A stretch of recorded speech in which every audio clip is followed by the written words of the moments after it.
you all please be seated?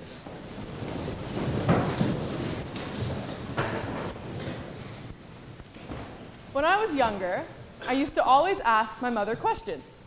Questions such as why I was taller than my siblings, or why I had brown hair and someone had blonde hair. Even why I loved to play sports and some of my friends didn't. Her answer was always the same. Sophie, those are just their jelly beans. Don't worry, I didn't understand her the first time either. But as I got older, she explained it to me. Imagine a jar, a big jar, filled with colorful jelly beans. And now imagine a hand reaching in and grabbing a handful. All different colors, and no two handfuls quite the same.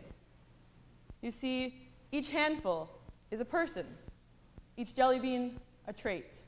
Some tall, some short, some athletic, and some artistic, all placed together to create a whole. Some jelly beans are wonderful, your favorite flavors. These are your superpowers.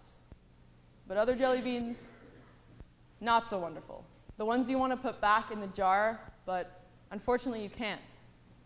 These are your weaknesses. Good morning, students, faculty, and family. This morning I would like to talk with you about overcoming one of the hardest things you can face, your weakness. We all have them. They come in many shapes and forms, and often we don't like to admit we have them or share them with others. But today, I'd like to change that norm and share one of my many with you. If you don't already know, I have a learning disability. 6 years ago, that was not so easy to say. When I was a kid, I always thought there was something different about me. And not the typical kind of difference you see in kids, like having imaginary friends, though I had several. It was a different kind of difference. It was in the classroom where I saw this difference. I was never at the same reading or writing level as my classmates. Every day, I would try and hide the fact that while my peers were on page 6, I was still on page 1. It's never really changed. When my parents asked my teachers if something might be wrong, they would smile and say, "No, no, Sophie's a great kid." So I continued to hide what I felt. I felt stupid, ashamed, off, and dumb, like I was going to stay this way forever. I was wrong. It wasn't until my grade 7 year, my first year here at Appleby, that it was proven how wrong I was. After handing in my first assignment to my teacher at the time, Dr. Downey, he asked me to stay behind after class. We all know what it's like when a teacher asks us to stay behind after class. I was terrified. Terrified that he had figured out what I had been hiding. He leaned in and asked, "Sophie, have you ever been tested for a learning disability?" I shook my head, a little confused. Disability, I thought to myself. I know what that word means. I looked up at my teacher and replied, "No, sorry," and then continued to scurry down the hall. That quick conversation with Dr. Downey was followed by multiple calls home, visits to guidance, and eventually a test that proved Dr. Downey to be right. You would think I would feel relieved to finally know what was different. I wasn't. The fact was, I was still different. I still had this weakness, only now others knew. I struggled with this for a while. I was hesitant to hand in work, afraid that I was not able to perform at a high enough level. And I wouldn't dare let a peer read or edit my work in fear of being ridiculed. This continued until my grade 10 year. The first year, I really found some of my superpowers.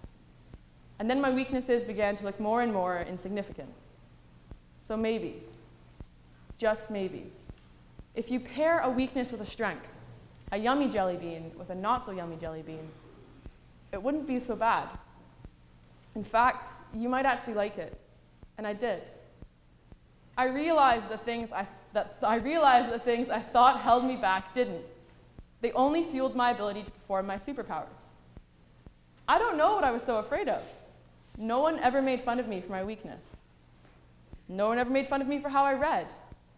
It was just something I allowed myself to fear. People didn't base who I was off of one thing I couldn't do. They based it off of 1,000 things I could. And when I realized that, something I thought was my weakness suddenly became one of my greatest strengths. My intelligence. It's a funny word, isn't it? Intelligence. Let me throw a definition out there for you all. The ability to think and learn. The ability to learn facts and skills and apply them, especially when this ability is highly developed. There are no boundaries, no borders saying you aren't intelligent. Everyone is intelligent. So my ability to think and learn calculus may not be as strong as Cavell Van Nest's ability to think and learn calculus. It doesn't mean I'm not intelligent. It means I suck at math, but it says nothing to my intelligence. Nobody is going to be good at everything. In order for you to excel in one area, you may have to fall short in another. So use it. Harness the ability to determine where you can excel and where you may fall short. Use that to your benefit. I know it sounds so extreme. For one, recognizing a weakness and a strength and allowing them to work together, that sounds impossible. But you can do it. Just do it differently from everyone else. We are only given so many jelly beans in life. So why would you want to waste even one? You wouldn't. Use every trait, every trick, every talent, and yes, every weakness. They all belong to you, and you are the only one who can decide how to use them. I am sure our parents are smart and wonderful people. Well, but they don't have the same strengths and weaknesses we do. Neither do our peers or our siblings. I spoke earlier in the year about my two phenomenal older sisters and how I was always comparing myself to them. They are both off on amazing paths to amazing places. But their paths are not my path. I have to find my own. And just for you, Lauren, 2 roads diverged in a wood, and I took the one less traveled by, and that has made all the difference. Robert Frost. So take your own path. Respect what you are given, and others will respect you. Take Walker House, for example, or any other boarding house for that matter. You need to respect each other's strengths and weaknesses, what they can and cannot do, their sleep schedules, their stress levels, and their living space.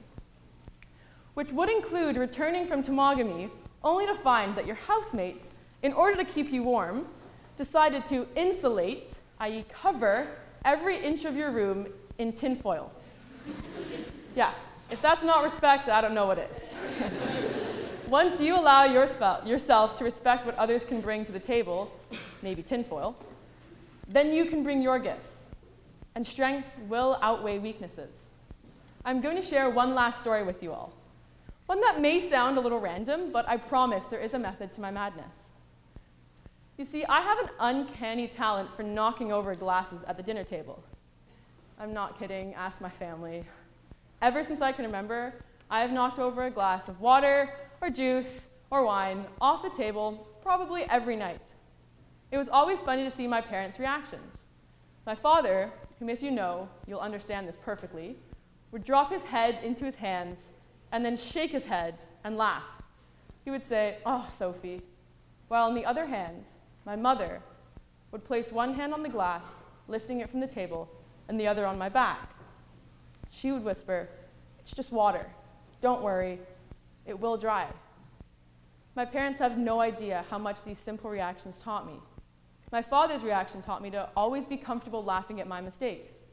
The mistakes and weaknesses, they're part of life, part of growing up, and everyone makes them. One of the greatest lessons you can learn is to just laugh at yourself. My mother's reaction is a little bit harder to explain. Just listen again. "It's just water. Don't worry, it will happen. It will dry." Mistakes will happen, and happen, and happen. So why waste your time worrying about them? Things will dry, your mistakes will blow over, and yeah, you'll learn from them. So even if you do knock over a glass of wine, which in my household, it's no laughing matter, and it does leave a stain, well, now you have a great story to tell, or a reason for a new carpet. It's not always going to be easy to overcome a weakness. Sometimes you are going to fail. Who cares? Failure will only bring you that much closer to finding your superpowers. Failure is not a roadblock. It's a detour, Zig Ziglar. If life were a straight line, we'd all be bored. Life is supposed to be hard. It's supposed to pick us up, throw us around, and somehow we're able to land on our feet. So while life is throwing us around, well, that's where we overcome our weaknesses. And when we learn to accept them, along with our strengths, then we can land on our feet. So with all of that being said, respect yourself and respect others. Respect what you have and what they have to offer, both strengths and weaknesses. Take time to overcome your weakness. Heck, knock over a couple glasses of water. Make mistakes, and never ever judge others for theirs. I would like to leave you all with one of my favorite quotes. Everybody is a genius, but if you judge a fish on its ability to climb a tree, it will live its whole life thinking it is stupid. Albert Einstein. As past Appleby graduate Kevin MacArthur wisely said in his chapel speech, "I am Kevin MacArthur, not you." Well, actually, I'm Sophie Miller, but you get the point. Stay true to yourself. Would you please stand and sing hymn 352?